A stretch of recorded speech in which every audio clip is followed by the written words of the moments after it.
Welcome to something to talk about. Hi, welcome to Something to Talk About. My name is Taco, and I got one of them remakes for you, one of them agains. And who am I aginning? Mad Danelle Lothston. Let's go. I've now made more Lothston videos than anybody else, just mostly because I've done 2 Lothston videos twice. No, I think I've covered more Starks at this point. I don't know, man. I cover a lot of Lothtons. That's what I'm getting at. Because, I mostly just cover Danelle and Guy Lothston twice. There isn't many other Lothtons, but I really do love Mad Danelle Lothston. So, how's it going? If you're new here, pause this, read this. Keep in mind spoilers for the books and the Dunk and Egg show. Probably eventually, like season 3 might show up. Little cameo, little Danelle cameo. And yeah, I love Danelle Lothston. So not too much, so it shouldn't be too long of a video. So let's just go. All right, Mad Danelle. Danelle Lothston, known as Mad Danelle, was one of the Lady of Harrenhal and the head of House Lothston during the reigns of Aerys and Maekar, the first Targaryen. Allegedly, she was a magic practitioner. Yeah, we'll get to that. Danelle had long red hair and she wore tight-fitting black armor. Freaking sick. Yeah, sick. That's all I got. It is sick. I always think of like a Daedric armor from Skyrim. How come I haven't made a Mad Danelle character in Skyrim? I might have to. Just full Daedric armor, red hair, magic user. All right, I know what I'm doing after this video. All right, let's go. House Lothston. House Lothston of Harrenhal is an extinct house from Harrenhal in the Riverlands. Their arms were a black bat on a field divided of silver and gold. In 149 AC, Felina Stokeworth became the first mistress of Prince Aegon Targaryen, making him, quote, a man. And when the prince was 14, Prince Viserys desired to remove Felina from court at King's Landing, and Viserys married her to a Lucas Lothston and convinced his brother Aegon III to gift him with Harrenhal, and House Lothston became the 6th noble house to rule from Harrenhal. That was a lot of confusion there for no reason, right? So Aegon IV down here, right? Viserys, who is the hand of the king to his brother Aegon III. Viserys is like, I don't like you screwing around with the Stokeworth, so we're going to marry the Stokeworth off to that guy. What is he, a Lothston? All right, here, marry Stokeworth. And he's like, I don't want to marry her, so you get Harrenhal. All right, what's up, wife? That's what happened. That was a little more. After the line ended during the reign of Maekar, the first Targaryen, which we're going to get to, the lordship of Harrenhal was given to House Went, knights who had served the Lothstons, but then helped defeat the Mad family. God, I wish we found out more about that. That's so cool. We don't have too much, and I'm going to pretty much cover literally everything we have for Mad Danelle, and you're going to be like, wow, that wasn't a lot. And you're right. Hopefully, we'll get a Fire and Blood part 2. I think they're just going to call it Blood and Fire, the Targaryen history book. Hopefully, we'll get that. We'll learn more about these guys during that. Or maybe we'll get more Dunk and Egg. I don't know. Whichever one happens first. If any of them will. The second Blackfyre Rebellion. You guys know about this one, right? Sura, Duncan the Tall, and Aegon Egg Targaryen. And some plum foiled Daemon II Blackfyre and his supporters' plans to kick off a rebellion during the wedding between Frey and Ambrose Butterwell. Lord Brendan Rivers, hand of the king to Aerys, the first Targaryen, marched on White Walls to quash what was later called the Second Blackfyre Rebellion. After Glendon Ball, Glendon Flowers, or Glendon Ball, right? Not a Pussy Willows, knocked Daemon off his horse and into the mud. He was mocked, being called the Brown Dragon, and his support was falling.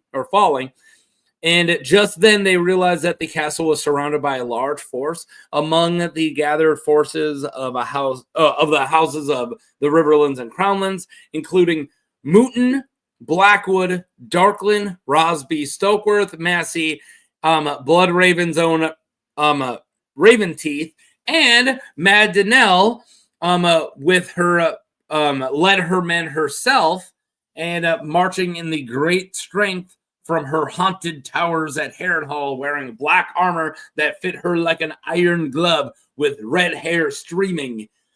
I took literally every word I could about Mad Danelle, and that was it. That's all there is.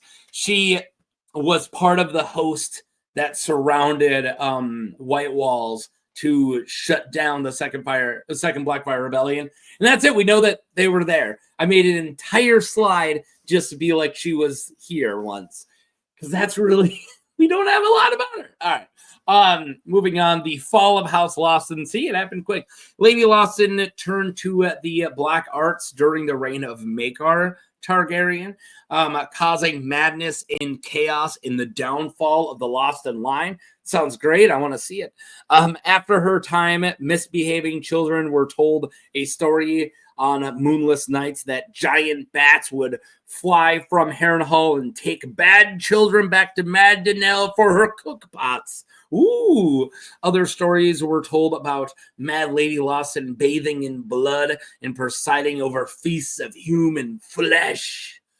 Yeah, you know, she's like one of those Dracula types, right? But used by, you know, moms and dads to like kind of scare little kids, like, you know, like Kaiser Soze. Like, you better be a good kid, or else Kaiser Soze and Mad Danelle Lothston are gonna swoop down in their bats and eat you. Maybe I'll start telling that to my daughter. Like, hey, watch out for Mad Danelle. No, no way. She's too much of a scaredy cat. She would never sleep again. The legend. According to Gendry, the old blacksmith Ben Blackthumb, great name, served at the Wents as well as the last Lothston lord. I don't believe him. Before them, Gendry probably errors as the last Lothston lord was Lady Danelle, right? So not really a lord at all. Brienne Tarth carries a Lothston shield taken from Harrenhal, and it is told by Sir Illifur the Penniless that his great-grandfather took part in the destruction of Lady Danelle and the last of the Lothston line.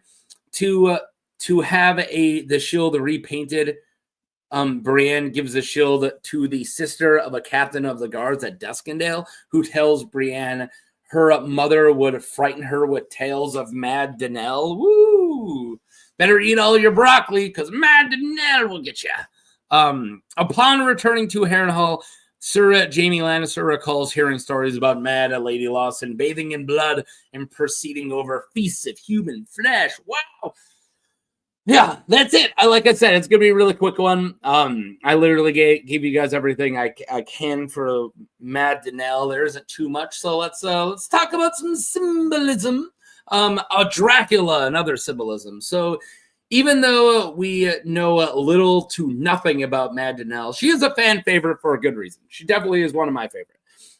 The first time I covered her, I talked about her connections to Elizabeth Bathory, the Countess in Hungary, who was a possible serial killer. Legends describing her vampiric tendencies, such as the tale that she bathed in the blood of virgins to retain her youth, were based on rumors and only recorded as supposedly factual over a century after her death.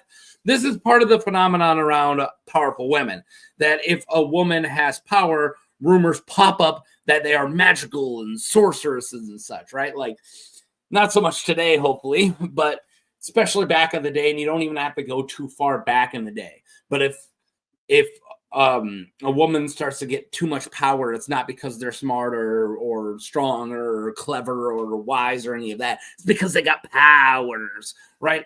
And a lot of times we hear about a lot of our great leaders. There's a lot of that propaganda about you hear them around, like Catherine the Great, I'm not going to talk about the other type of stories you'd hear about Catherine the Great, but they're all propaganda because it was a strong lady, so they would create stories around them to discredit them because everyone's afraid of witches, right? But of course, we don't really know if Mad Danelle did get into any of that, but because we don't know what she did to actually get her line ended. We don't know why Maekar, King Maekar Targaryen, marched on Harrenhal to shut it down. We don't know what she was getting into. She might have been doing some crazy cannibal parties. I don't know, right? Or she might have just been getting really strong and being a very good politician, and they had to take her down.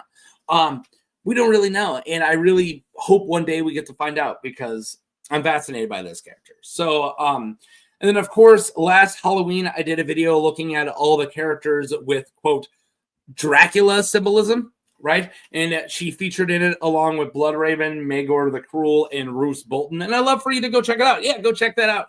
I break down all of the traits, like a few of the traits that are normally associated with like Bram Stoker's Dracula, and then looked at the characters who are very Dracula-esque, like Mad Danelle and the other three, right? And then I decided which one is the most Dracula. It was a fun thing I did this Halloween. I'm actually really proud of that video, so go check it out. But yeah, that's it. That's my story for Mad Danelle. If you wanted to hear more lore about her you've never heard before, there just isn't a lot. So I probably didn't teach you anything you didn't know. But yeah, a little short video. So that's all I got. I'll put a link. It will pop up. One of the things that's going to pop up at the end here will be my my Dracula vid. So yeah. Click that if you're interested, and peace.